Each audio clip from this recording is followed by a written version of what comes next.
মোহাম্মদ ইউনূস লন্ডনে গিয়ে সাংবাদিকদের প্রশ্নের মুখে বলেছে যে বাংলাদেশের সংবাদ মাধ্যমে যে স্বাধীনতার জায়গা, গণমাধ্যমের স্বাধীনতার জায়গায় বাংলাদেশে বর্তমানে সাংবাদিকরা সবচেয়ে বেশি স্বাধীনতা ভোগ করতেছে, যা ইতিহাসে কখনো তারা করেনি। আমার মনে হয় এই কথাটা শুনবার পরে প্রচন্ড ক্ষোভে ফেটে পড়বার কথা ছিল বাংলাদেশের যে সংবাদ কর্মীরা রয়েছে, যারা সাংবাদিক রয়েছে। তো কিন্তু তাদের মধ্যে একটা ভয়ঙ্কর নির্লিপ্ত, একটা নিশ্চুপ একটা অবস্থান আমরা দেখেছি। তো বাংলাদেশের সংবাদ মাধ্যমকে কোনোদিন আমরা এতটা মেরুদণ্ডহীন ভাবে দেখিনি, এতটা নির্লজ্জ মানে দালালি করতে দেখিনি। এর পেছনে অনেকগুলো কারণও রয়েছে যৌক্তিক। সেটা হচ্ছে আমরা দেখেছি মোস্তফা সরোয়ার ফারুকীর সংবাদ সম্মেলনে প্রশ্ন করার দায়ে 3 জন সাংবাদিকের চাকরি চলে গেছে। আবার কখনো আরেক কোন মানে উপদেষ্টা সমালোচনা করার কারণে মব লেলিয়ে দিয়ে সেই সংবাদপত্র অফিসে ভাঙচুর করা হয়েছে। হাসনাত আব্দুল্লাহ নিজে গিয়ে সময় টেলিভিশনে থ্রেড দিয়ে চাকরিচ্যুত করেছে 6 জনকে। তো এগুলোর মধ্যে পড়ে তারপরেও সবসময় আমরা দেখেছি যে সরকারি যে হামলা মামলা, সরকারের বিভিন্ন ধরনের আক্রমণ, এগুলোর মধ্যে থেকেও সাংবাদিকরা তাদের কথাটা বলেছে। কিন্তু আজকে কি হয়েছে জানি না, বাংলাদেশের সংবাদ মাধ্যমের মানে ন্যূনতম লজ্জাটুকু তারা হারিয়ে ফেলেছে। কারণ আপনারা জানেন যে এখন পর্যন্ত 266 জন সাংবাদিকের নামে হত্যা মামলা দিয়েছে ইউনূস সরকার। সাংবাদিকরা কবে কোথায় কাকে হত্যা করেছে আমরা জানি না, কিন্তু তারা প্রত্যেকে হত্যা মামলার মধ্য দিয়ে যাচ্ছে। এর মধ্যে ভোরের কাগজের সম্পাদক শ্যামল দত্ত রয়েছেন, যার নামে হত্যা মামলা দিয়ে যাকে জেলে বন্দী করে রাখা হয়েছে। তারপরে 71 টেলিভিশনের 3 জন বিখ্যাত সাংবাদিক রয়েছে, মোজাম্মেল হক বাবু, তারপর ফারজানা রূপা, মানে ফারজানা রূপার যে হাজবেন্ড শাকিল আহমেদ, এরা সবাই কারা অভ্যন্তরে। তো এরা মানে বর্তমানে লিডিং যারা রয়েছে, আমি 3 জনের নাম বললাম, কিন্তু 266 জন মামলা খেয়েছে, খুনের মামলা।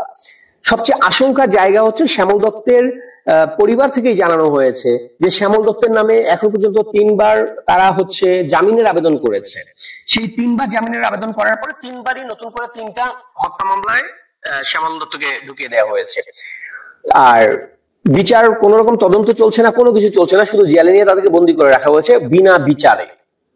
কোনো বিচার নেই। আপনি বিচার প্রক্রিয়া শেষ করুন, তদন্ত করুন, তথ্য প্রমাণের ভিত্তিতে প্রমাণ করুন তারা খুনি, তারপরে তাদেরকে জেলে রাখুন। কিন্তু না, সেটা এই স্বৈর শাসক যে ইউনূস গ্যাং, এই আসিফ নজরুল গ্যাং, তারা এগুলো তোয়াক্কা করে না। তো এই জায়গাটা আরেকটা বিষয় খুব দুঃখজনক, যেটা নিয়ে কেউ কথা বলেনি, যে মোজাম্মেল হক বাবু তার ক্যান্সার ধরা পড়ে, সে ক্যান্সারের পেশেন্ট, যে দীর্ঘদিন যাবত বাংলাদেশের সংবাদ মাধ্যমে তার যে শ্রম, তার যে মেধা, পুরোটা বিনিয়োগ করেছে বাংলাদেশের গণমাধ্যমের পেছনে।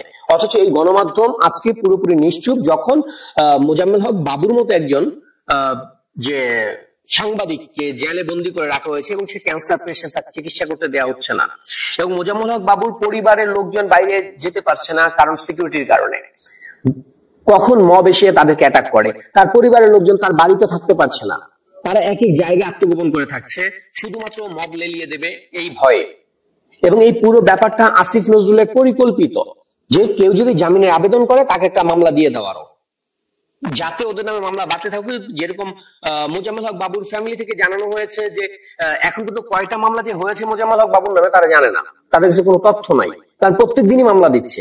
যখনই তারা জামিনের জন্য আবেদন করে তখনই মামলা দেয়, নতুন করে একটা, যে কোনো এক জায়গার একটা মামলার মধ্যে তার নামটা ঢুকিয়ে দেয়। তো এই প্রক্রিয়ায় আসিফ নজরুলের পরিকল্পনা এটা, যাতে আতঙ্কে কেউ আর জামিনের আবেদনটুকুও না করে। এখন বর্তমানে কেউ জামিনের আবেদন করতেছে না, জামিনের আবেদন করতে ভয় পাচ্ছে মানুষ। বাংলাদেশের গণমাধ্যম মুখ বন্ধ করে বসে আছে, দালালি করতেছে ইউনূসের, কিভাবে আখের গোছাবে তারা সেই ধান্দা করতেছে। কিন্তু এই দিন না, মোজাম্মেল হক বাবু শুধুমাত্র একজন সাংবাদিক না, শুধুমাত্র একজন ব্যক্তি না, সে এই বাংলাদেশের সংবাদ মাধ্যমের সাংবাদিকতা জগতের একজন খুব খুব বিখ্যাত মানুষ, যার সম্পর্কে আমরা সবাই জানি। আজকে তার এই পরিণতি হয়, আজকে যারা দালালি করছেন, যেই সাংবাদিকরা মনে করছেন ইউনূসের সঙ্গে তাল মিলিয়ে আখের গুছিয়ে নেবেন, আপনাদের পরিণতি এর চাইতেও খুব ভয়ঙ্কর হবে। অগাস্টের পর থেকে আজ পর্যন্ত যে হত্যাকাণ্ড গুলো হয়েছে, এগুলো আপনাদের হাত আছে। যদি মোজাম্মেল হক বাবু অন্য হত্যাকাণ্ডের সঙ্গে সম্পৃক্ত থেকে থাকে শুধু সাংবাদিক হবার কারণে, শুধু আওয়ামী লীগ এবং মুক্তিযুদ্ধের পক্ষের মানুষ হবার কারণে, যদি এতগুলো মামলা খেতে পারে মোজাম্মেল হক বাবু হত্যাকাণ্ডের জন্য, তাহলে আপনারা আজকে যারা দালালি করতেছেন ইউনূসের, আসিফ নজরুলের পা চাটতেছেন এবং অন্য 266 জন সাংবাদিকের নামে মামলাকে আপনারা কোন রকম একটা শব্দ উচ্চারণ করছেন না তাদের পক্ষে, তারাও রেডি থাকেন। আপনাদেরও দিন আসতেছে। অগাস্ট থেকে আজ পর্যন্ত যতগুলো হত্যাকাণ্ড হয়েছে প্রত্যেকটা দায় আপনাদের কাছেও চাপবে, কারণ এই সংস্কৃতি আপনারা চালু করেছেন। মুজাম্মেল হক বাবু, ফারজানা রূপা, শাকিল আহমেদ সহ শ্যামল দত্ত সহ যারা আছে প্রত্যেকে দ্রুত মুক্তি চাই, দ্রুত তাদের পূর্ণ চিকিৎসার সুযোগ চাই, এবং এই যে মিথ্যা মামলাগুলো, হয়রানিমূলক মামলাগুলো, এগুলো প্রত্যাহার করা চাই। এই ব্যাপারে গণমাধ্যম আওয়াজ তোলেন, দালালির দিন থাকবে না। ধন্যবাদ।